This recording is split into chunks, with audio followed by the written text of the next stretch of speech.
আসসালামু আলাইকুম। আমার নাম রাদিয়া জান্নাত আলম। আমার বিদ্যালয়ের নাম ফতেপুর নোয়াগাঁও সরকারি প্রাথমিক বিদ্যালয়। আমি একটি কবিতা আবৃত্তি করব। কবিতাটির নাম সংকল্প। লিখেছেন কবি কাজী নজরুল ইসলাম। থাকবো না কো বদ্ধ ঘরে, দেখবো এবার জগৎটাকে। কেমন করে ঘুরছে মানুষ যুগান্তরের ঘূর্ণিপাকে। দেশ হতে দেশ দেশান্তরে ছুটছে তারা কেমন করে, কিসের নেশায় কেমন করে।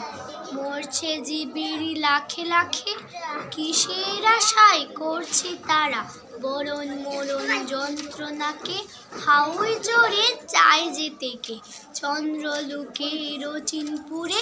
শুনবো আমি ইঙ্গিত কই, মঙ্গল হতে আসছে উড়ে।